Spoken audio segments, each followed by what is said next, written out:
पिछली क्लास में आपने देखा कि हमने पार्टनरशिप की बहुत सारी फीचर्स डिस्कस करी थी।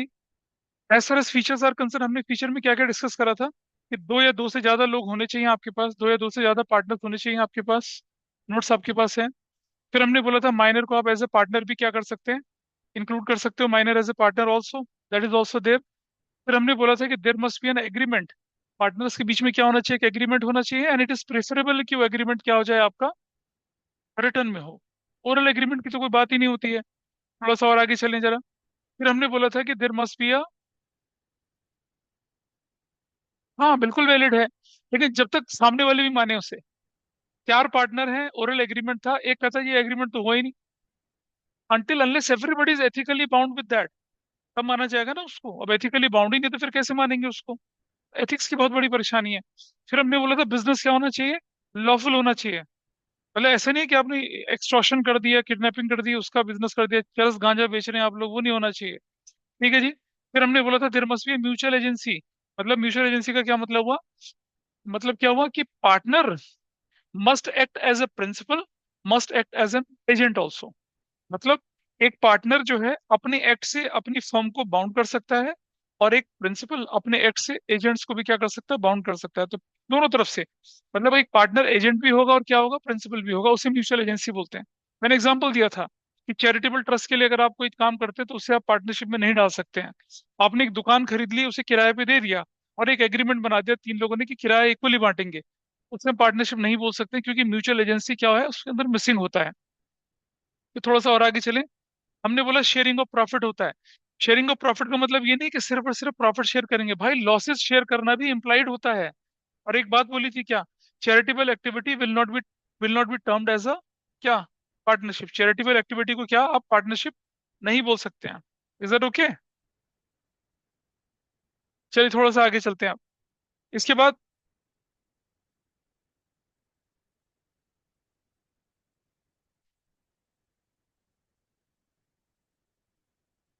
नहीं रुक जाइए, ओहो तो गड़बड़ हो रही है यार इसके function. How can we move it, cross करके ना, हाँ ठीक है।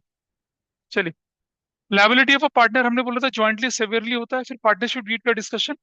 Partnership deed as a document contains the terms and conditions of partnership, signed by, accepted by, agreed by everybody, all the partners, उसे पार्टनरशिप डीड बोलते हैं।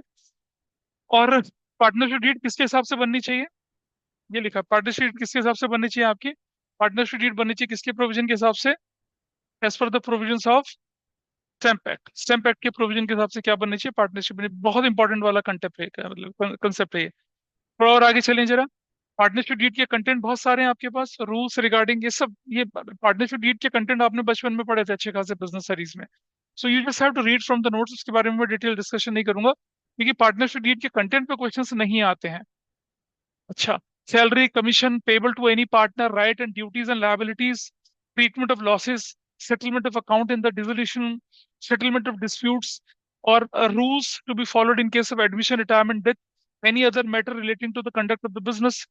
Principal objective क्या होगा, है ना, प्रिंसिपल क्या आपका क्या काम होगा, और सब्सिडरी ऑब्जेक्टिव्स क्या होगा। भाई देखिए, आपने बोला कि भाई हम पार्टनरशिप करेंगे गारमेंट के बिजनेस के लिए, और आप कर रहे हो कंप्यूटर सॉफ्टवेयर का बिजनेस, आप कर रहे हो कंप्यूटर हार्डवेयर का बिजनेस, आप पेंट एंड सैनिटरी का बिजनेस कर रहे हो, वो थोड़ी चलेगा। लेकिन अगर आपने लिखा principal objective is garment and subsidiary object, मतलब धागा बना लेंगे, बटन बना लेंगे, सिलाई की मशीनें ले लेंगे, वो सब ले लेंगे, वो चल जाएगा। क्योंकि आपने क्या पार्टनरशिप डीड में सब्सिडरी, सब्सिडरी मतलब सपोर्टिंग ऑब्जेक्टिव में उसे लिखा था। Anything beyond principal objective, subsidiary objective क्या कहलाएगा आपका, वॉइड कहलाएगा, नल कहलाएगा, बेकार कहलाएगा। If there is no express agreement in the certain matters, provisions of Indian partnership act 1932 क्या होंगे, अप्लाई होंगे। और इस पर क्वेश्चन आपका वन मार्कर बन जाता है। कैसे बनता है वो मैं दिखा रहा हूँ। Provisions of Indian partnership act relevant for accounting in the absence of partnership deed. अगर पार्टनरशिप डीड नहीं है और प्रॉफिट शेयरिंग रेशियो के बारे में कोई क्लैरिटी नहीं है, तो चाहे आपने जितना मर्जी पैसा लगाया हो, ठीक है, प्रॉफिट क्या बांटा जाएगा, इक्वली। प्रॉफिट कैसे बांटा जाएगा भाई, प्रॉफिट शुड बी डिस्ट्रीब्यूटेड कैसे, ये जो प्रॉफिट शेयरिंग रेशियो होगी वो क्या हो जाएगी आपकी, इक्वली, इक्वली शेयर किया जाएगा प्रॉफिट। या तो आप डीड में लिख दो कि 5:3:2, 1:1:1, 4:5:3:4, 5:4, कुछ भी कर दो आप। लेकिन नहीं है तो क्या किया जाएगा, उसे इक्वली बांटा जाएगा। Interest on capital, no interest on capital will be allowed. Partnership deed में कुछ नहीं लिखा, इंटरेस्ट ऑन कैपिटल देंगे ही नहीं। पार्टनरशिप डीड में बोला इंटरेस्ट ऑन कैपिटल देना, लेकिन रेट नहीं गिवन है तो भी नहीं देंगे। अगर रेट मेंशन होगा तभी इंटरेस्ट ऑन कैपिटल दिया जाएगा, अदरवाइज नहीं। No partner is entitle for claim for any interest on capital. कितनी भी कैपिटल लगाई है आपने, इंटरेस्ट ऑन कैपिटल आपको एलिजिबल नहीं है अगर पार्टनरशिप डीड क्या साइलेंट है, तो उसमें कोई इसका प्रोविजन नहीं है। Is it fine? चलो थोड़ा सा मैं आपको, जब मैं इसकी अकाउंटिंग कराऊंगा तब आपको डिफरेंस बताऊंगा ढंग से, जनरल एंट्री के साथ बताऊंगा, क्योंकि I know many of you have a very weak base in general entries. तो कोई फर्क नहीं पड़ता, जनरल एंट्री में बिल्कुल ढंग से कराऊंगा पूरा डिटेल में। करीब करीब एक एक पेज लिखवाऊंगा आपको कि क्या अलाउड होता है, क्या चार्ज होता है, ड्यू की एंट्री क्या होती है, सेटल करने की एंट्री होती है, वो सब चीजें हम डिस्कस करेंगे यहाँ पर। आगे चलें जरा थोड़ा सा। फिर हमसे बोला क्या, इंटरेस्ट ऑन कैपिटल, इसी तरह से क्या, नो इंटरेस्ट, क्या बोले हम लोगों ने, no interest is to be charged on the drawings made by the partnership, there is no mention in the deed। Mention ये तो नहीं करेंगे उसको। आगे बोले इंटरेस्ट ऑन लोन, बात समझना ध्यान से। There are two types of loans. एक वो लोन जो हमने लिया पार्टनर से, एक वो लोन जो हमने दिया पार्टनर को, ठीक है। अभी लेने देने वाले के हिसाब देखे जरा क्या होता है, ठीक है, ध्यान से जरा। Show you one thing, online में दिख रहा है ना बोर्ड में जो शब्द लिखे हुए हैं, is it visible to all of you, छोटा हो गया ज्यादा, प्लीज बताइए मुझे। Somebody please respond. Sure, it's visible. Is visible, चलिए देखिए। हाँ मैं दिखाता हूँ आपको, भाई जरा समझना। हमने लिखा, हमने लिखा एज लोन। हमने लिखा क्या, एज लोन। एज लोन का क्या मतलब हुआ भाई, बताइए जरा। एज लोन जो लिखा है उसका क्या मतलब हुआ। हाँ एज लोन का, एज लोन का मतलब क्या होता है जरा जानने की कोशिश करें। सपोज मैं बोल रहा हूँ यहाँ पर क्या, एज लोन। अभी जो एज लोन लिखा हुआ है, इसके आगे क्या लिखा हुआ है, क्रेडिट, ठीक है। और एक लिखा हुआ है क्या फिर से, एज लोन, इसके आगे लिखा हुआ है क्या, debit. What does it mean, अगर हाँ, बहुत बढ़िया। एज लोन जो है, एज लोन क्या है, आपने लिया है, क्या है ये, दिस यू हैव टेकन, लिया है, ये क्या बन जाता है आपका, लाइबिलिटी। और एज लोन क्या है, इसको कहेंगे हम लोग क्या, दिया है। दिया मतलब हिंदी का मैं प्रयोग कर रहा हूँ, इसका क्या मतलब बन गया है, एसेट्स। Is it okay. तो एज लोन जो लिया आपने वो लाइबिलिटी है। अगर पार्टनरशिप डीड साइलेंट है, इस पर कोई क्लैरिफिकेशन ही नहीं है, तो ये जो एज लोन जो लिया है उस पर interest at the rate 6% per annum दिया जाएगा। Interest is allowed, interest is allowed. Allowed इसकी जगह क्या बोलते हैं, interest will be allowed, interest will be allowed. ऐसे क्या किया जाएगा इस पर, इंटरेस्ट अलाउ किया जाएगा इस पर, कितने रेट से, 6% पर एनम के हिसाब से, अगर पार्टनरशिप डीड में कुछ नहीं बोला गया। ठीक है जी, इज दैट क्लियर। तो बारी आती है एज लोन यानी कि डेबिट वाला, जो हमने किसी को लोन दे रखा है और पार्टनरशिप डीड में कोई एग्रीमेंट नहीं है, कोई रेट ही नहीं मेंशन है, आप क्या करेंगे भाई। तो इस पर भी 6% देंगे, नहीं। पार्टनरशिप एक्ट ने लिखा था 1913 में कि 6% देंगे, लेकिन इसके बारे में एक्ट कुछ नहीं बोलता।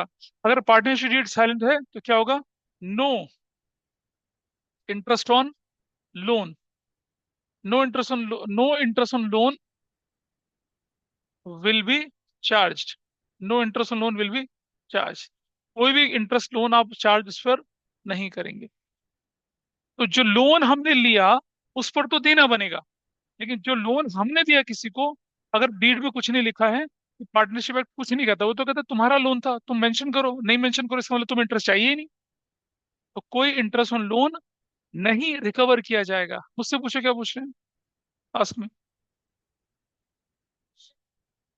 क्या, सुनो, सुनो सुनो, साइलेंट पार्टनरशिप नहीं है।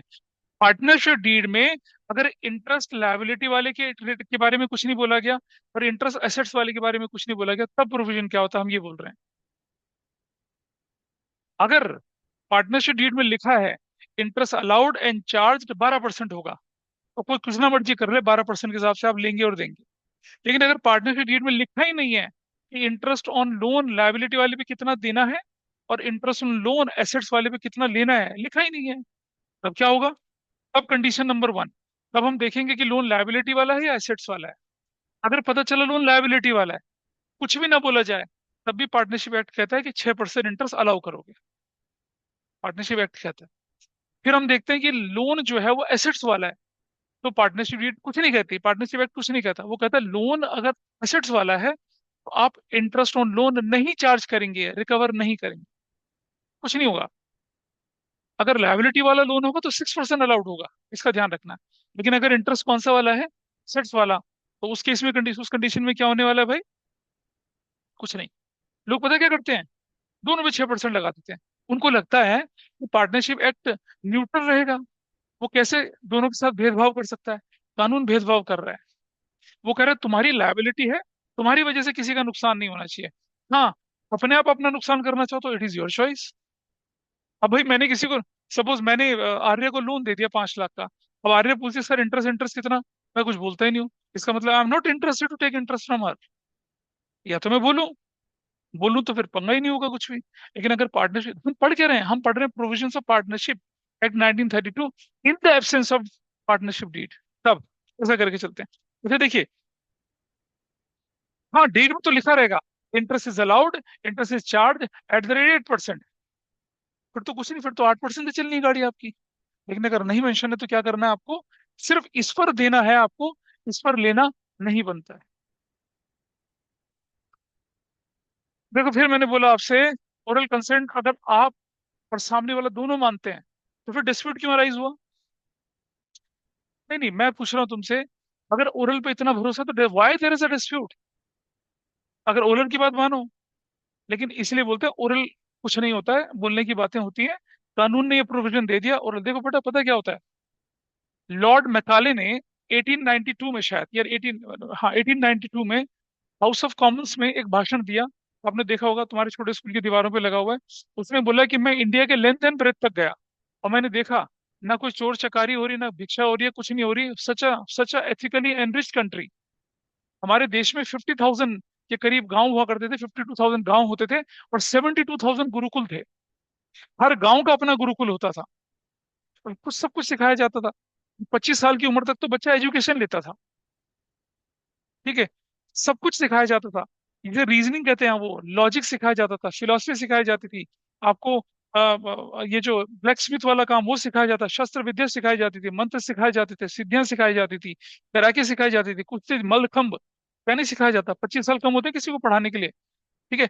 और सबसे बड़ी बात क्या होता था, उन्हें सन्यासी का जीवन जीना होता था। उनको घर घर जाके भिक्षा मांगनी पड़ती थी। अब जब आप घर घर जाके भिक्षा मांगेंगे तो क्या होता था पता है? एक फैमिली है, उसका बच्चा गुरुकुल में है, कोशिश होती थी कि अपने गांव के गुरुकुल में न रखे, दूसरे गांव के गुरुकुल में डालें। तो अब क्या होता था, मेरे गांव में दूसरे गुरुकुल के बच्चे आ रहे हैं और मेरे बच्चे दूसरे के गांव में जा रहे हैं। तो मैं उनको उस हिसाब से भिक्षा देता था, ये मानकर कि जैसे मैं इन्हें भिक्षा दे रहा हूँ, ऐसे शायद मेरे बच्चों को दूसरे गांव वाले भी भिक्षा दे रहे होंगे। तो सोसाइटी की बॉन्डिंग कितनी शानदार होती थी, सोचो आप। अच्छा, वो बच्चा जिसने जिंदगी के 25 साल एक गांव में भिक्षा मांग के बिताए, तो क्या वो उस गांव के खिलाफ उसकी दुश्मनी हो सकती है कभी लाइफ में?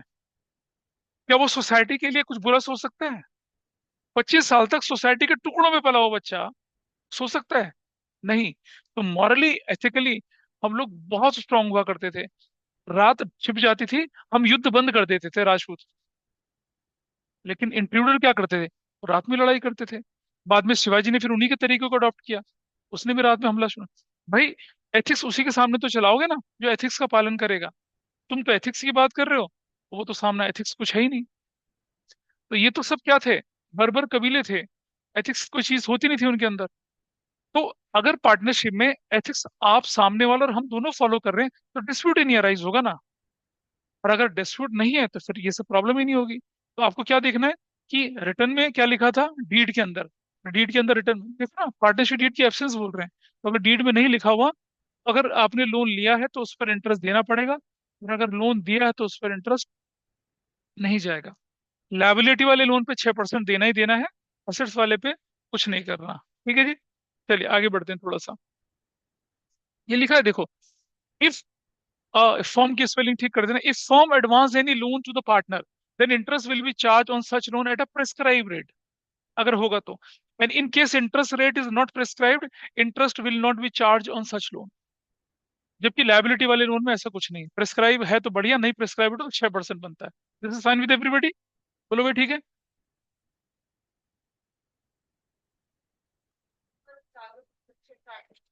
नहीं नहीं नहीं नहीं, सुनो, पार्टनरशिप डीड है लिखा है तो उसके हिसाब से चलो। नहीं डीड है तो 6% करना ही करना है, ये आपकी चॉइस नहीं है।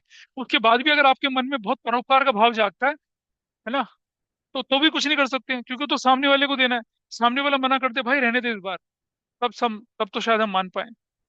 और तब हम क्या करेंगे, उसको एक्सपेंस तो मानेंगे, फिर उसे राइट ऑफ करके कर देंगे अनएक्सपेक्टेड लॉस, मिसलेनियस इनकम मान लेंगे उसे। रेमुनरेशन फॉर फर्म्स वर्क, अगर कोई व्यक्ति फर्म के लिए काम करता है, रेमुनरेशन फ्रॉम फर्म वर्क, तो क्या हो जाएगा भाई बताइए। कोई सैलरी कोई कमीशन उसको नहीं दिया जाएगा, ठीक है। Admission of a partner, new partner can not be admitted unless all the partners are agree to it.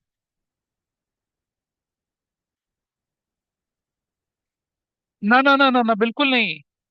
Remuneration worker के लिए, पार्टनरशिप डीड में उसका कोई प्लेस ही नहीं है। पार्टनरशिप डीड किसके लिए है, पार्टनर्स के लिए है ना।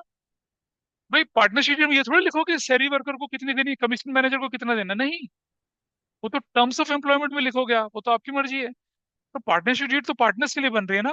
और जो रेमुनरेशन की बात कर रहे हैं वो तो पार्टनर्स के लिए बात कर रहे हैं, हम लोग तो थर्ड पार्टी के लिए थोड़ी बोल रहे हैं। ठीक है जी। तो नहीं मिलेगी अगर डीड में नहीं लिखा है तो।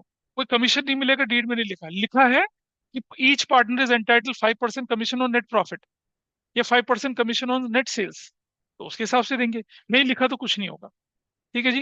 एडमिशन बिना मर्जी के नहीं हो सकते। तो ये सब आपने क्या देखी थी, ये पार्टनरशिप डीड से रिलेटेड कुछ इंपॉर्टेंट थे। अभी मैं जब क्वेश्चन कराऊंगा ना आपको समझ में आएगा, देखिए। आगे देखिए जरा। ठीक है। अब आप देखेंगे थोड़ा सा और। हाँ जी। अब आइए राइट्स ऑफ अ पार्टनर्स। ये इंपॉर्टेंट क्वेश्चन 3 नंबर का बनेगा, जो आपके यूटी आने वाले होंगे ना, उनमें पार्टनरशिप की फीचर, पार्टनर्स के राइट, पार्टनर की रिस्पॉन्सिबिलिटीज, वो सारी चीजें डिटेल में पूछी जाती हैं। अभी तो मैं पढ़ा रहा हूँ ना आपको, और आपने कहा था ना कि 11th में पढ़ा था, लेकिन जब मैं भी क्वेश्चन कराऊंगा ना तब आप उसका इंप्लीकेशन देखेंगे, आपको पता चलेगा। राइट्स ऑफ अ पार्टनर, क्या क्या अधिकार पार्टनर्स के होते हैं वो देखिए, क्या क्या पार्टनर्स के राइट्स होते हैं। पहला राइट उसका क्या है, to take part in the business. और इसके लिए सेक्शन, ये सेक्शन सीयूटी के लिए बड़ा इंपॉर्टेंट है। Section 12 sub section A. ये सेक्शन 12 होता है, ब्रैकेट में जो लिखा रहता है उसे कहते हैं sub section A. Section 12 sub section A क्या कहता है, right to take part in the conduct of the business, ये उनका अधिकार है। तो बिजनेस में मुझसे पूछा जाए, until unless he is a sleeping dormant या नॉमिनल पार्टनर। ठीक है। अब ये पहला पार्ट इसका। दूसरा part, every partner has a right to be consulted. आप बिजनेस की कोई भी डील करने वाले हैं, आपसे पूछा जाना चाहिए। भले ही आप कह दो ठीक है यार, तुम्हें जो डिसाइड करना है कर दो। कोई डिसाइड करना। अच्छा, आपने देखा घर में बड़े बुजुर्ग होते हैं, कई बार आपने देखा होगा आपके पेरेंट्स घर से चले जाते हैं, फिर तो दादी बोलती है देखो मुझे बता के भी नहीं गए। कई बार दादी ऐसा बोलते बता के भी नहीं गए। तो हमें भी बुजुर्ग होना है। हर बुजुर्ग की एक ख्वाहिश होती है कि यार मुझसे पूछ तो लें, मुझसे बात तो करें, मुझसे कंसल्ट तो करें। भले ही आप अपने मन की कर लो, लेकिन बुजुर्गों से एक बार पूछो। घर से कोई अच्छा काम करने के लिए निकलते हैं, अगर आपके दादा दादी होते तो उनको पूछ के चलिए, दादी अच्छा मैं जा रहा हूँ, they will feel very happy कि यार हमारे पोते पोते हमारा ख्याल रखते हैं, हमसे पूछते हैं।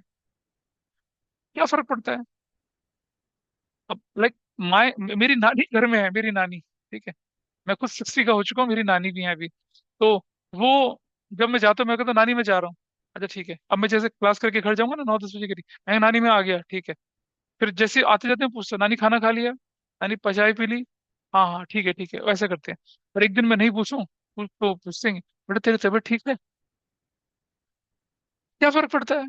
हाँ, इधर देखिए, पार्टनर का राइट है to be consulted, it's a right. वो एक्सरसाइज करे ना करे दूसरी बात है, बोलिए।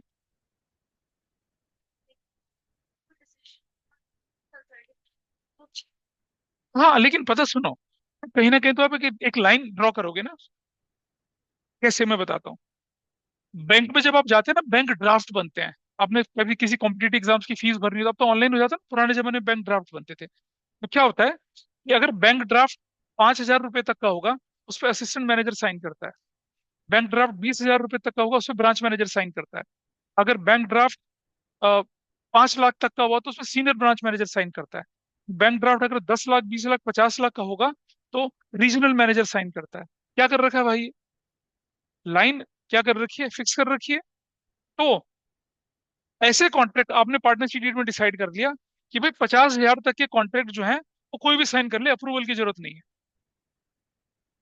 5 लाख तक के कॉन्ट्रैक्ट साइन करने के लिए दो पार्टनर की कंसर्ट होनी जरूरी है। 5 लाख से ऊपर के कॉन्ट्रैक्ट होने के लिए सारे पार्टनर की कंसर्ट होनी जरूरी है। हो गया म्यूचुअल एजेंसी। बताइए। अब आप बाहर जा रहे हैं और आपको मालूम है कि 5 लाख से ऊपर का कॉन्ट्रैक्ट में साइन करने जा रहा हूँ, तो you have to take essential permission from किससे? वो तो लायबल नहीं होंगे। अच्छा, उसके उसके अलावा भी एक होती है इमरजेंसी की कंडीशन। वो मैं भी डिस्कस करूंगा।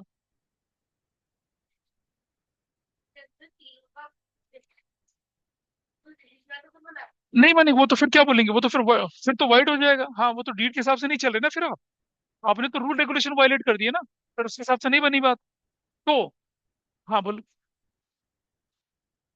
हाँ, उसी के हैं सारे। उसी के सारे exception हैं। लेकिन ये सीयूटी के लिए इंपॉर्टेंट है, और होम एग्जाम्स के लिए नहीं।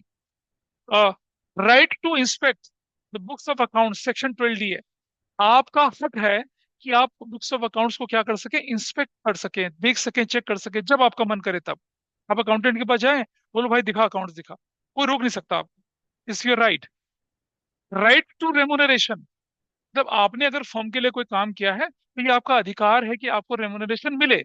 लेकिन वो रेमुनरेशन तभी मिलेगा जब डीड में मेंशन होगा। अब डीड में मेंशन नहीं है तो एक्ट क्या कहता है, कोई रेमुनरेशन नहीं है। Is that fine? कोई रेमुनरेशन फिर नहीं बनेगा। फिर बोला क्या, right to share the profits, अगर लॉसेस हैं तो वो, और प्रॉफिट है तो उसको शेयर करने का आपका हक है। कोई व्यक्ति आपको किसी भी प्रिटेक्स्ट पर आपके प्रॉफिट से डिप्राइव नहीं कर सकता है। ये आपका अधिकार है, सेक्शन 13B। इसी तरह से अगर आपने कंट्रीब्यूशन करा है बिजनेस में, देखिए अगर आपने बिजनेस में पैसा लगाया है तो आपको दो चीजें मिलती हैं।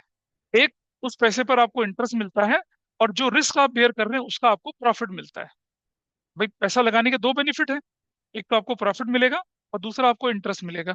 इंटरेस्ट भी आपका अधिकार है, भले ही अगर डीड में मेंशन नहीं है पर नहीं मिलेगा, उसका तो कुछ कर ही नहीं सकते। लेकिन पार्टनरशिप में मेंशन होता है कि भाई सबको इंटरेस्ट ऑन कैपिटल मिलेगा। अच्छा, फर्म लॉसेज में चल रही है, पार्टनरशिप डीड में लिखा है कि हर एक व्यक्ति को 10% इंटरेस्ट मिलना है। करेक्ट। लेकिन लॉस की सिचुएशन है, पार्टनर डिसाइड करते हैं चलो यार इस साल इंटरेस्ट नहीं लेते। ठीक है, अग्रीड, नहीं मिलेगा। ठीक है, आपने मिलकर करा ना। लेकिन चार लोगों ने डिसाइड करा, पांचों को इंटरेस्ट ऑन कैपिटल नहीं देंगे, दैट वुड बी अनफेयर। नहीं मिलेगा तो सबको नहीं मिलेगा, मिलेगा तो सबको मिलेगा। हाँ, नहीं कर सकते ऐसा, ये गलत है। अधिकार है। हाँ। हाँ बिल्कुल अप्रूवल, अगर लेना ले लेने के लिए सबकी अप्रूवल चाहिए। आगे चलते हैं। Right to receive, right to receive interest on loan if loan advance by partner to the firm, वही लायबिलिटी वाला। ये राइट है आपका, इंटरेस्ट ऑन लोन वाला। क्या बोलने वाली थी?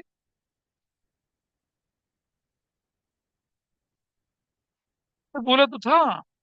अ- अरे मेरी बात तो सुनो, सबके बिहाफ पे अगर हाँ, तो वही तो बोलो ना। अभी तो तुमने पार्टनरशिप का सिर्फ पी भी नहीं पढ़ा ढंग से। पार्टनरशिप के जो कॉन्ट्रैक्ट बनते हैं, पार्टनरशिप के जो एग्रीमेंट बनते हैं, वो 25-25, 50-50, 150, 200 पेजेस के बनते हैं। हर छोटी बड़ी चीज उसके अंदर रखी जाती है ताकि फ्यूचर में डिस्प्यूट से बचा जा सके। तो हो सकता है कि आपकी पार्टनरशिप फर्म ने डिसाइड करा हो, अगर म्यूचुअल कंसेंट की, अगर मान लो कोई कॉन्ट्रैक्ट साइन करना है और बड़ा इंपॉर्टेंट कॉन्ट्रैक्ट है, तो सबको एक मैसेज डाल देना और कर देना उसे। हमें क्या पता कि क्या मॉडस ऑपरेंडी आपने डिसाइड करी थी, उसके हिसाब से तो बोलेंगे ना हम लोग। आगे देखें जरा, इधर देखिए आगे। ये right to receive interest loan हो गया। ये right to receive interest loan हो गया। और ये सेक्शन 13D आपके पास आ जाता है। और अगर कुछ ना मेंशन हो तो क्या चलता है, पार्टनरशिप एक्ट 1932 और 6% के हिसाब से होता है, अगर डीड में कुछ भी मेंशन नहीं है। राइट टू बी इंडेमनीफाइड, इसको जरा समझने की कोशिश करते हैं, राइट टू बी इंडेमनीफाइड क्या होता है।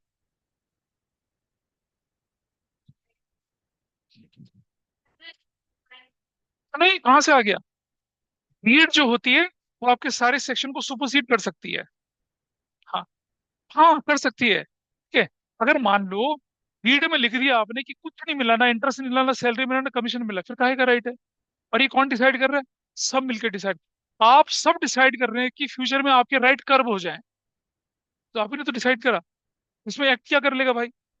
एक्ट तो तब है ना जब आपने कुछ नहीं डिसाइड कर रखा। बोलो क्या। हाँ तो अगर सबने एग्री कर लिया तो रखेंगे। ना ना, पहले समझ, पार्टनरशिप डीड में आपने इंटरेस्ट ऑन लोन कुछ लिखा ही नहीं। अब पार्टनरशिप एक्ट के हिसाब से अकाउंटेंट ने 6% दे दिया। अब आप पांचों मिलके बोलते हो कि नहीं नहीं, 6 नहीं 5 दिया जाएगा, तो गलत है ना, ऐसा थोड़ी होगा ना। या तो फिर आप क्या करें, उसका हिसाब किताब करने के बाद पार्टनरशिप डीड को अमेंड करें। अमेंडमेंट के बाद लिख के उसके अंदर क्लॉज लेके आए कि भाई पार्टनर अगर कोई लोन देता तो उसे 5% इंटरेस्ट दिया जाएगा, और तब साइन कर लें। उसके बाद जो लोन होगा उसको 5% पे दिया जाएगा। ऐसे नहीं कि अपने मन के हिसाब से बदल दी चीजों।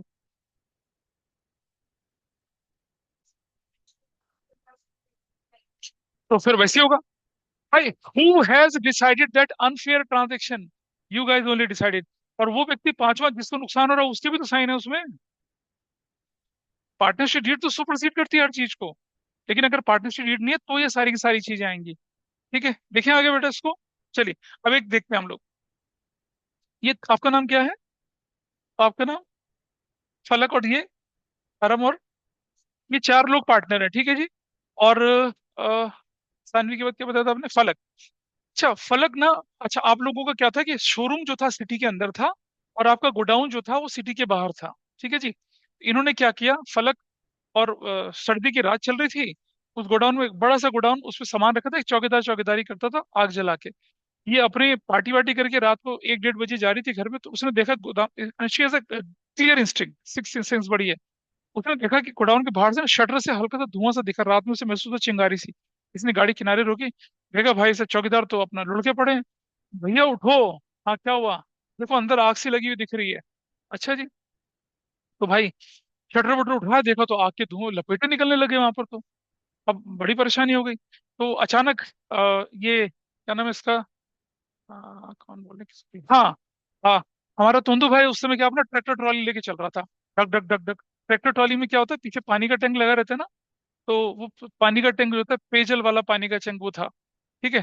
तो फलक ने बोला, रुको भैया रुको, आग लगी है। तो क्या करें, सर्दी का मौसम, हाथ सेक लो। आग लगी है तो हमें क्या कर, आग लगी है तो भाई ट्रैक्टर वाले को क्या मतलब, आपके गोदाम में आग लगी है तो आपके गोदाम में आग लगी है। हाँ क्या कहते हैं उसको, कैसे करते हैं इसे यार वो। हाँ ये ऐसे, यहाँ आग लगी है, किडनी में आग लगी है, लंग्स में, हमें क्या मतलब इस बात से। कहता भैया क्यों टाइम खराब करा, सर्दी के टाइम में घर जाके सोना है। कह रहे भैया रुक जाओ, आग लगी है, ये आग बुझा दो। अरे मैं क्यों बुझाऊं आग, मेरा कौन सा गोदाम है ये। कह रहे भैया पैसे ले लेना। कह रहे कितने पैसे हुए? उसने देखा मौका अच्छा है, उसने कहा 10,000 रुपया हुआ। वो बोलती है भैया 10 तो बड़े महंगे। कह रहे 15 हो गए। कह रहे भैया ज्यादा नहीं बोल रहे, 20 हो गए। तो भैया थोड़ा तो कम करो, 25 हो गए। तो अब क्या करेगी वो, उसने तो अब आग बढ़ती जा रही है। ठीक है। इसने कहा चल 25,000 है, ये भैया फाउंटेन मार और आग बुझा। वो उसमें मोटर वोटर लगी रहती है, इसने पिचकारी मारी सड़क की दूसरी तरफ से, आग बुझा दी, वापस चली आई। ठीक है। अच्छा जी। 5,000 रुपए का टैंकर, और कितने पैसे खर्च करके आई ये फलक? 25,000 रुपए खर्च करके आई है। अगले दिन ये सुबह आती है, बोलते तुम्हें पता है क्या हुआ? अरे भाई बताएगी तब तो पता चलेगा क्या पता हुआ। हम कोई इंद्र देवता थोड़ी जो दिव्य दृष्टि होगी हमें। क्या हुआ बताओ? कह रहे गोदाम में आग लग गई थी, सबके चेहरे, क्योंकि एक कंसाइनमेंट पूरी करनी थी, सबके चेहरे फीके पड़े, आग लग गई, फिर क्या हुआ? तूने बुझाई? कह रहा हाँ बुझाई। कह रहे लेकिन उसमें ना मेरा 25,000 रुपया खर्च हो गया। तो अ, तो देवश कहता है क्या मजाक कर रही है, 5,000 का टैंकर है, तूने 25,000 कैसे खर्च कर दिए? अबे 5,000 ही लगे होंगे, 20 तूने अपने अंटी में डाल दिए होंगे। फिर ऐसा कुछ नहीं है, जाके चौकीदार से पूछो। एंड दे स्टार्टेड डिस्ट्रस्टिंग हर। अब मुझे बताइए, उसको 5,000 रुपये का कंपनसेशन वापस मिलेगा या पूरे 25,000 का वापस मिलेगा? क्या लिखा है? कुछ नहीं मिलेगा। देखो वो तो बहुत बढ़िया, कुछ नहीं मिलेगा। चल चल भिखारी कहाँ चले आते हैं, ऐसा थोड़ी होता है कोई। कुछ भी नहीं मिलेगा। हमारे मन की चलेगी, कुछ नहीं मिलेगा, तो भाग जाएगी पार्टनरशिप से वो। यहाँ देखे, right to be indemnified. Indemnified का मतलब compensation. All the partners of the firm have the right to be repaid by the firm in respect of the payment made and liability settled on behalf of the firm। इसने आग किसके behalf पे बुझाई थी? Firm के behalf पे। हालांकि उसकी थी। अब देखो यहाँ प्रिंसिपल और एजेंट दोनों का काम कर रही है ना। पैसा दे रही है प्रिंसिपल के रूप में, आग बुझाने का काम एजेंट के रूप में कर रही है। ठीक है ना? अच्छा देखिए, in the ordinary and proper conduct of the business of the firm, routine में, वो तो ठीक है। लेकिन this also includes the performance of an act in an emergency for protecting firm from a loss. तो इस सेक्शन के हिसाब से अगर इमरजेंसी की कंडीशन में उसने कोई एक्स्ट्रा ऑर्डिनरी खर्चा कर भी दिया, all the partners are liable to pay her off with respect to the इसकी इमरजेंसी की कंडीशन में। नॉर्मल कोर्स में नहीं। नॉर्मल कोर्स में नहीं। जैसे होली का त्योहार चल रहा था, ये चली गई वहां पर, देखा क्या हो, गोडाउन बड़ा गंदा से चल रहा है, इसने ट्रॉली वाले को बुलाया और साफ करवा दिया उसको, और फिर बोली 25,000 लग गए। वो नहीं, वो इमरजेंसी थोड़ा ही है। वो चौकीदार को 4 बाल्टियां बोलते वो साफ कर देता है वैसे ही, उसके लिए 5,000 खर्च करने की क्या जरूरत थी। वो नहीं कंपनसेट होगा। लेकिन इमरजेंसी की कंडीशन में जो भी आपने खर्चा किया वो आपका क्या होगा, रिकवर होगा। बोलिए।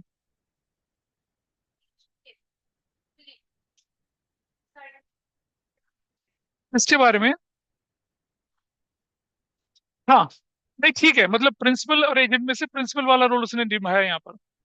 एजेंट तो कैसे बोले, एजेंट तो, एजेंट बोलती है अगर वो खबर करती, भाई भाई लोगों आग लग गई है, क्या करना है, 2 बज गए, 3 बज गए, सब कुछ करके, ठीक है। हाँ एजेंट, हाँ बाकी देखो, एजेंट की तरह से फिर बाद में जब वो ऑफिस जाती है, बात करती है, उसको कंपनसेशन मिलता है वैसे। कंपनसेशन मिल रहा है, कंपनसेशन मालिक को थोड़ी मिलता है, तो उसको कंपनसेशन मिल जाता है, तो फिर वो एजेंट वाला काम हो गया जैसे। लेकिन उस कंडीशन में तो नहीं हुआ ना, आग बुझाने वाली कंडीशन में। बिल्कुल मिलेंगे भाई, बोला तो, देखो कंडीशन है, कानून लेता है, सेक्शन 30 सब सेक्शन डी कहता है उसको इमरजेंसी का पैसा मिलेगा वापस। ठीक है, चलिए आगे चलें जरा। यहाँ देखें, एक और चीज देखें जरा ध्यान से। Partner has a right not to allow the admission of any partner. मतलब देखिए, एक बात समझना। चलो एक और एग्जांपल लेते हैं आपके सामने। ये शौर्य है, तारुष है, आपका नाम क्या है, रजत है, और आपका नाम क्या है, हाँ आर्यन। ये 4 लोग हैं, ठीक है। ये चारों के चारों लोग मिलकर क्या करते हैं, नहाने का साबुन बनाते हैं। ठीक है जी, नहाने का साबुन। और जब ये नहाने का साबुन बनाते हैं, तो जो आर्यन है, और आर्यन हो गया, और अपना नाम बता था, रजत हो गया, और शौर्य हो गया, ये कहते हैं कि भाई हम तो किसको लेंगे, हम तो वो जैकी श्रॉफ के बेटे का नाम क्या है भाई, हाँ, टाइगर। टाइगर को हम लोग ब्रांड एम्बेसडर बनाएंगे, अपनी मसल्स चमका चमका के धोएगा उस साबुन से, ठीक है। तारुष कहता है no, big no, only Katrina is going to be there in the advertisement. Katrina आएगी सिर्फ, ठीक है। अब हम मुझे बताइए, ऐसी कंडीशन में किसकी चलेगी। हाँ, मेजोरिटी। मेजोरिटी किसकी, इन तीनों की है। इस मेजोरिटी में क्या हो जाएगा, तो कौन, टाइगर बनेगा ब्रांड एम्बेसडर भाई। ठीक है जी। तो डेमोक्रेसी, डेमोक्रेटिक में क्या होगा, मेजोरिटी विंस वाला पार्ट चलेगा। चलो जी ठीक है, दूसरा एग्जांपल लेके चलते हैं अब। और फिर से चारों के चारों पार्टनर हैं, ठीक है। वो चंकी पांडे की बेटी का नाम क्या है भाई, अनन्या पांडे, ठीक है। अब बाकी के 3 पार्टनर जो हैं, वो कहते हैं अनन्या पांडे जो है वो हमारी पार्टनर बननी चाहिए। और तारुष कहता है नो, कतरीना, कतरीना, कतरीना सिर्फ, ठीक है। अब बताइए क्या होगा, मेजोरिटी प्रिंस, एब्सोल्युटली रॉन्ग, कोई मेजोरिटी नहीं। ना ना, ये क्या बात चल रहा है, ऐसे थोड़ी हो रहा है। पति पत्नी थोड़ी कि किसी की नहीं चलेगी, ऐसा नहीं। सुनो सुनो, अब समझो ध्यान से। यहाँ यहाँ इधर आ गया, इधर आ गया, इधर आ जाइए। ये मेजोरिटी विंस है ना, ये पार्टनर के एडमिशन में फेल हो जाता है। पार्टनर का एडमिशन अगर होना है तो सबकी कंसेंट से ही होना है। यहाँ मेजोरिटी विंस वाला चक्कर नहीं चलना। मेजोरिटी विन चलना है नॉर्मल बिजनेस ऑपरेशंस में, वहां चलेगा। लेकिन as far as admission is concerned, section 31 बिल्कुल क्लियर कहता है कि जब तक सबकी कंसेंट नहीं होगी, तब तक आप क्या नहीं कर सकते हैं, एडमिशन नहीं कर सकते हैं। एक पार्टनर कहता है मैं, अब मुझे अनन्या पांडे की शक्ल पसंद नहीं है मुझे, वो कोई भी रीजन दे, वो कहता है कि नहीं है तो नहीं है, मेजोरिटी विन यहाँ नहीं चलेगा। मेजोरिटी विन चलेगा नॉर्मल बिजनेस ऑपरेशंस में, इज इट ओके। इसी तरह से ध्यान से समझना, पार्टनर कहता है कि मुझे पार्टनरशिप फर्म छोड़ के जाना है, बाकी पार्टनर कहते हैं ऐसे कैसे चले जाओगे मियाँ, हम तो नहीं जाने दें तुम्हें, तो जा ही नहीं पाएगा। मतलब आना और जाना सबकी कंसेंट से होता है। हाँ, इसलिए तो परेशानी फंसती है फिर। इसी का उपाय डिसोल्यूशन चैप्टर में है। अब एक पार्टनर क्या, ना मुंह में हाथ ना पेट में दांत है, नहीं सॉरी गलत बोल दिया, ना मुंह ना पेट में दांत है ना मुंह में दांत है, मतलब बहुत फ्रेजाइल है, बुरी कंडीशन में है। और पार्टनरशिप हम कहती है कि तू छोड़ के नहीं जाएगा, और वो कहता है कि भाई बीमार आदमी को कैसे छोड़ के ना जाऊं। वो कोर्ट में फिर अर्जी डाले कि भैया मुझे मुक्ति दो, मुझे छोड़ो, तब वो डिसोल्यूशन बाय कोर्ट वाली कंडीशन बन जाती है। लेकिन यहाँ क्या है कि partner has a right to retire from the firm with the consent of all the partners. In case partnership at will अगर होती है, तो आप सिर्फ एक नोटिस चिट्ठी पकड़ाएंगे और अपना निकल चलेंगे। पार्टनरशिप एट विल का मतलब क्या होता है, जब मैं चाहूं तब चला जाऊं, तो वहां कोई रेस्ट्रिक्शन नहीं होता। अगर ये नॉर्मल पार्टनरशिप है तो क्या होगा, सबकी कंसेंट, सबकी कंडीशन, बिना कंसेंट के तो जा ही नहीं सकते आप। ये- हाँ बिल्कुल ठीक है, पार्टनरशिप एट विल में तो आना जाना दोनों फ्री है ना। हाँ, विल का मतलब क्या हो गया? मेरी इच्छा। आज मेरा मन नहीं है, नहीं आ रहा भाई, मैं छोड़ के जा रहा हूँ, वही नोटिस देगा और निकल जाएगा। अरे बेटा, आने के लिए तो क्या हो गया, आने के लिए तो नॉर्मल प्रोसेस है ना, सबने साइन करा, डिसाइड कर लिया। फिर आप डिसाइड कर रहे हैं कि पार्टनरशिप पर्टिकुलर है, पार्टिकुलर स्पेसिफाइड पीरियड के लिए है, पार्टिकुलर पार्टनरशिप एट विल है, टाइप्स ऑफ पार्टनरशिप के हिसाब से डिसाइड करते हैं ना। आना तो सबकी कंसेंट से ही हो रहा है पहले भी। हाँ, हो गया हो गया। अच्छा, अब नया पार्टनर अगर अंदर आना है तो वो भी तो सबकी कंसेंट से ही आएगा ना। अरे भैया, उसकी बिल थोड़ी है, वो तो आपकी बिल है, जो पुराने वाले हैं। ये थोड़ी है कि पुराने वाले की बिल में नए की बिल भी घुस जाएगी, ऐसा थोड़ी होगा। जब तक पुराने वाले नहीं चाहेंगे तब तक नया वाला भी थोड़ी बनेगा पार्टनरशिप बिल में। हाँ बिल्कुल बिल्कुल। देखो, जाने के लिए तो तुम अपनी विश है कि मैं जाऊं। तू बोले पड़ोसी को तू भी चलो, कहता मैं नहीं जा रहा भाई, कह रहे तू भी चलेगा, तेरी बिल भी तो, कह रहे मेरी बिल तो मेरी बिल है ना, तेरी बिल तेरी बिल है, तो अपने हिसाब से चल। ऐसा करके चलता है ना। Right of not to be expert, कई बार पता क्या होता है, partnership turns to a very sore relationship. भाई पार्टनरशिप में अच्छा चला था, अच्छा चला था, फिर तीन पार्टनर ने क्या कर दिया, गैंग बना लिया, है ना, तीन पार्टनर ने गैंग बना लिया। आपने देखा होगा टीम में क्या काम होता था, है ना। तो एक बंदा जो है ना, वो अच्छा सा काम नहीं कर रहा, टीम एलिनेटेड दैट पर्सन, और बाद में कहती है इसको ना निकाल देते हैं। ऐसा नहीं हो सकता। पार्टनर का राइट है कि कोई आपको लात मार के निकाल ना सके, ये राइट है पार्टनर का, ठीक है। Right of not to be expelled. A partner cannot be dismissed from any majority of the partner unless confirmed by a partnership agreement and exercised in good faith and for the advantage of the partnership firm। ठीक है। ऐसा नहीं है कि तुम अपनी मर्जी से निकाला नहीं जा सकता किसी को। ठीक है। पार्टनरशिप डीड में लिखा है, अगर निकालने का तरीका, आने का तरीका, उसको कंप्लाई करते अगर निकालेंगे तो ठीक है, अदरवाइज ऐसा कुछ नहीं हो सकता कि निकाल दिया जाए। Right of outgoing partner to carry on a competing business. अब जरा समझिए, मान लिया जाए कि हमने बोला कि पार्टनर एक, हमारे पास पार्टनर ए है, ये बी है, ये सी है और ये डी है। ये जो डी पार्टनर है और ये सब गारमेंट का बिजनेस करते हैं, और दिल्ली एनसीआर में। और जो डी है ना, डी, उसने पंजाब के कपूरथला में भी गारमेंट की शॉप खोल दी। नहीं कर सकता ऐसा। आप पार्टनरशिप फर्म से रिलेटिंग कॉम्पिटिंग बिजनेस को नहीं चला सकते हैं, ऐसा नहीं कर पाएंगे आप। You can do that. नहीं करेंगे। अगर आपने ऐसा कर लिया तो जो भी प्रॉफिट कमाओगे, वो प्रॉफिट किसके पास चला जाएगा? पार्टनरशिप फर्म के पास चला जाएगा। ठीक है। लेकिन अगर आप पार्टनरशिप फर्म छोड़ के चले गए, छोड़ दिया आपने पार्टनरशिप फर्म, निकल गए, सबकी मर्जी से निकल गए, क्लियर, राजी खुशी निकल गए, गुड फेथ में निकल गए, फिर आप अगले दिन उन्हीं के घर के सामने वाली दुकान में खोल दो, कौन रोकता है आपको? फिर नहीं रोक सकते, फिर कुछ नहीं, क्या लिखा है देखो, right of outgoing partner to carry on a competing business. तब नहीं रोक सकता आपको कोई। लेकिन अगर आप पार्टनरशिप के पार्टनर हैं और फिर आप ऐसा काम करते हैं तो that will not be accepted. चला गया, चला गया, निकल गया। आउटगोइंग का डिसीज मतलब मरा हुआ पार्टनर नहीं, जिंदा पार्टनर चला गया। कुछ भी क्या होगा, पार्टनरशिप फेल होगा।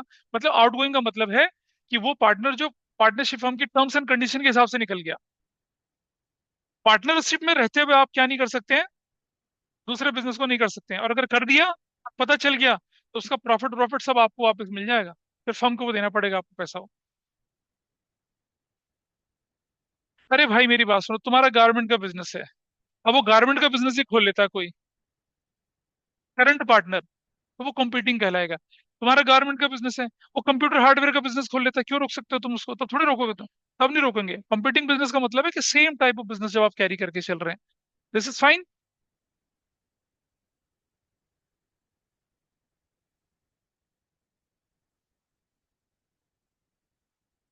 हाँ, तभी तो बोल रहे हैं।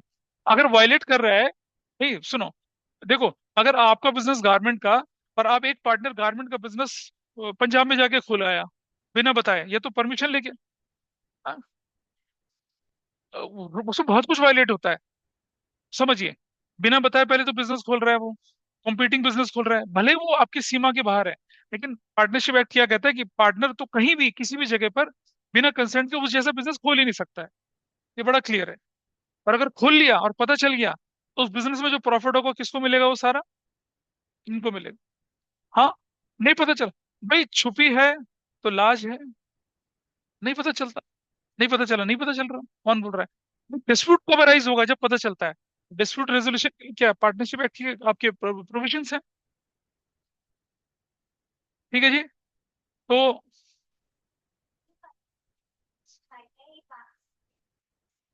हाँ, हमने कहाँ तक पहुंचे थे हम लोग? हाँ, ये रहा। अब आप देखिए, ये रहा। Other unless otherwise agreed by partners, a firm में dissolve on the death of a partner, section 35 है। देखिए जनरली क्या होता है, ए बी सी डी चार पार्टनर है, डी पार्टनर की डेथ हो गई, ऐसी कंडीशन में पार्टनरशिप एग्रीमेंट खत्म हो जाएगा। और जनरली क्या होना चाहिए, बिजनेस भी बंद हो जाना चाहिए। लेकिन अगर पार्टनरशिप डीड में लिखा है कि किसी पार्टनर के डेथ होने पर एक पार्टनरशिप डीड तो खत्म हो जाएगी, लेकिन बिजनेस बंद नहीं होगा, फिर चलेगा, फिर तो बिजनेस चलेगा। फिर आप क्या करेंगे, ए बी सी नया एग्रीमेंट बनाएंगे और नए हिसाब से चलेंगे। और जो डी है, उसके सक्सेसर को उसका पैसा वैसा देके बाय बाय कर देंगे, ऐसा करके चलता है। और अगर उसके सक्सेसर को आपने पैसा वापस नहीं करा, तो उसके लिए सेक्शन 37 चलता है। वो जो हम रिटायरमेंट डेथ चैप्टर पढ़ेंगे ना, वहां पढ़ेंगे कि अगर आपने किसी जाने वाले पार्टनर के सक्सेसर को पैसा नहीं दिया तो उसका क्या हिसाब किताब होगा, वो हम वहां पढ़ेंगे। क्या चीज मेंशन नहीं है? हाँ, तो फिर तो पार्टनर के मरते ही क्या हुआ, पार्टनरशिप खत्म, बिजनेस भी खत्म, बिजनेस भी खत्म।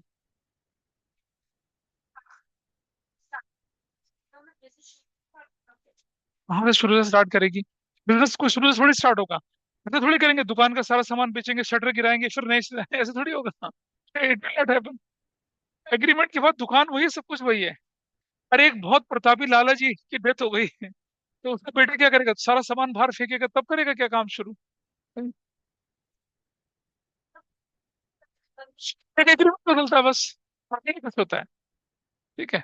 अरे तुमने दुकान किराए पे चढ़ाई 11 महीने के लिए, 11 महीने बाद पहले दुकान सारी खाली करवाओगे, शटर बंद करोगे, ताला लगाओगे, फिर नया एग्रीमेंट बना के, ऐसे थोड़ी होगा। अब मान लो मैंने बेसमेंट किराए पे ले रखा है 11 महीने के लिए, ठीक है, 11 महीना खत्म होगा जून के महीने में, तो ये सब सामान पहले बाहर रखवाएगी मालकिन यहाँ की, ठीक है, सब कैमरा सेटअप सब उतरवाएंगी पहले, फिर नया एग्रीमेंट रिलीज करेंगे। नहीं होता ऐसे, नेवर हैपेंस। ये जो इमेजिनेशन वाइल्ड है ना बेटा, ये बहुत वाइल्ड है। आगे देखते हैं। एक और देखिए यहाँ पर, ये वाला, right to dissolve the partnership, ये डिसोल्यूशन सबसे लास्ट चैप्टर हमारा पार्टनरशिप का, ठीक है। In case of partnership at a bill, the firm may be dissolved by any partner giving a notice in writing to all the partners his or her intention to dissolve the firm. कोई partnership at will में है dissolve करने का, वरना firm dissolve आराम से नहीं होती है। until unless everybody is bankrupt, until unless there is a heavy risk, heavy losses to sustain the partnership business, तब तक। अब डिसोल्यूशन में तो पूरा चैप्टर ही है, dissolution by order of court, dissolution compulsory, ये सब हम 7th चैप्टर में पढ़ते हैं इसके बारे में, उसके बारे में नहीं पढ़ते हैं, ठीक है। हाँ, खत्म, खत्म। हमें क्या चाहिए, टू और more person capable of contact चाहिए ना, पहली कंडीशन ही वायलेट हो गई। 5 लोगों में से 4 बैंकरप्ट हो गए, अकेला आदमी क्या करेगा? हमें तो कौन से लोग चाहिए? अच्छा बना, person is bankrupt, person declare incapable of signing contract, खत्म, पार्टनरशिप का एग्जिस्टेंस ही खत्म हो गया। नहीं नहीं, पार्टनरशिप एट विल का मतलब होता है कि भाई, पार्टनर देखो, कोई भी पार्टनर बोलेगा चलो पार्टनरशिप बंद करते हैं, और बाकी मान जाए तब है, जब बाकी मान जाए तब है। ऐसे थोड़ी है कि कोई भी डिसाइड कर दे। अच्छा चलो ठीक है, तो तारुष ने किसी को अंगूठी पहनाई, ठीक है, चांदी का छल्ला पहना दिया, तो मेरी हो गई, मैं तेरा हो गया। शौर्य कहता है चल भाई सगाई तोड़ दे आज तो तू, तो क्या शौर्य के कहने पे सगाई तोड़ देगा? नहीं, सामने वाली लड़की कहती है और ये कहता है कि चलो हम सगाई तोड़ देते हैं, इस रिलेशन को खत्म करते हैं, तो ही तो बात बनेगी।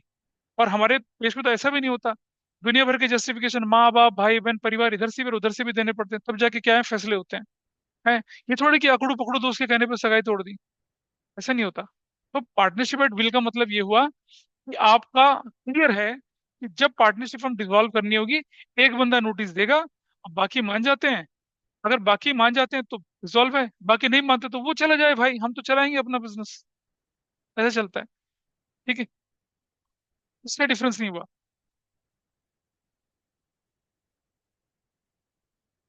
अरे पार्टनरशिप एट विल तो पार्टनरशिप एट विल ही रहेगी, चाहे वो फॉर्मेशन हो, चाहे वो एडमिशन हो, चाहे वो रिटायरमेंट हो, चाहे डिसोल्यूशन हो।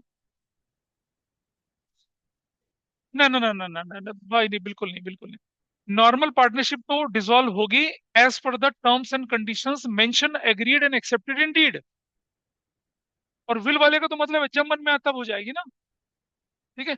somebody says I am a person of free will, वो तो अनएक्सपेक्टेड बंदा है, कुछ भी कर ले कभी भी। ठीक है। लायबिलिटीज ऑफ अ पार्टनर ध्यान रखेंगे, ये बड़ा इंपॉर्टेंट है। इस पर ना आपके एग्जाम्स में क्वेश्चंस भी बने हुए हैं इस पर। देखिए, ये इंपॉर्टेंट पार्ट है। पार्टनर, अभी बताया था, इसका रेफरेंस दिया था मैंने। A partner carries on a business in competition with the firm without the consent of other partner and earns profit from it. The profit earn from such business shall be paid to the firm. However, losses in accrued to be borne by him or her alone। इसको मैं समझाता हूँ कैसे। ठीक है जी। कैसे, क्या नाम है आपका? प्रभव। वैभव। वैभव ने क्या किया, यहाँ से उसे शिमला जाना था। इसने क्या किया कि लग्जरी गाड़ी मर्सिडीज हायर कर दी। ठीक है। मर्सिडीज वाला जो बंदा था और टूर एंड ट्रेवल वाला, वो इसको बोलता है क्या भाई, कि आपको गाड़ी विद शॉफर चाहिए, विदाउट शॉफर चाहिए। ये कहता है शौहर। शौहर क्यों लूंगा मैं? कार का मतलब जानते हैं? खाविंद, पति देव। ये कहता नहीं, अरे भैया शॉफर बोला मैंने, ड्राइवर के साथ चाहिए नहीं चाहिए तुमने? इसने कहा नहीं, आई डोंट वांट ड्राइवर। अब ये बहती हवा के साथ साथ ना सर्पीली सड़कों में चला गया ऐसे चलता चलता। अचानक नींद आ गई, 100 फुट गहरे खड्डे में गिर गया। वो तो गाड़ी के सिक्योरिटी सिस्टम्स वगैरह अच्छे थे, बच बचा गया। अब बताइए, गाड़ी का जो नुकसान नुकसान हो उसके लिए कौन रिस्पॉन्सिबल है? भाई साहब रिस्पॉन्सिबल है। ठीक है। अच्छा, गाड़ी शॉफर के साथ चलती, शॉफर ड्राइवर चला रहे हैं, ये अपना पीछे कैंडी क्रश खेल रहे हैं गाड़ी में बैठ के। ठीक है। अचानक गाड़ी गड्ढे में जाती है, अब कौन रिस्पॉन्सिबल है? हाँ। अरे ये थोड़ी रिस्पॉन्सिबल है, शॉफर रिस्पॉन्सिबल है, कंपनी रिस्पॉन्सिबल है। ठीक है जी। अच्छा, अभी और आगे थोड़ा एग्जांपल लेके चलते हैं। ये गाड़ी लेके चले गए। ठीक है, गाड़ी लेके चले गए, क्या नाम है आपका? सक्षम इन्हें मनाली में मिला और बोला कि भाई तेरी गाड़ी तो बहुत सुंदर है, बेचेगा? इसने कहा हाँ बेचते हैं, क्यों नहीं बेचते हैं। अब वो गाड़ी जो थी वो 2 करोड़ 10 लाख की थी, सेकंड हैंड हो चुकी थी, 1.5 करोड़ कीमत थी। इसने बोल दिया 3 करोड़ में। इसने कहा यार 3 करोड़, कह रहा कैश कितना देगा? इसने कहा 295। कह रहा अभी ले जा। 2 करोड़ 95 में गाड़ी बेची। टू ट्रेवल वाले के पास पूछा भाई तेरी गाड़ी कितने की थी? उसने कहा 210 की। क्या डिप्रेशन के बाद उसने कहा 1.5 करोड़ की। कह रहा ये ले पकड़ 1.5 करोड़ रुपया, मैंने तेरी गाड़ी बेच दी। बढ़िया है तो यार। ठीक है, क्या नाम है तुम्हारा? ध्रुव। ध्रुव को पड़ोस वाली आंटी ने बोला ये मेरा बच्चा है, गोल मोटो से, जब बेटा पार्क में घुमा के लिया इसे। ध्रुव ने कहा ठीक है, चला गया। अचानक से कोई आदमी दिखा, एक लेडी दिखी उसको, और वो कहती गुबली गुबली बच्चा कितना प्यारा है। ध्रुव कहते बहुत अच्छा है, और ध्रुव को आंटी रोज भेजती थी भेजने के लिए। मेरे बेटा मैं ले जाओ इसे? कहता हाँ ले जाओ, ले जाओ, लेकिन क्या दे के जाओगी?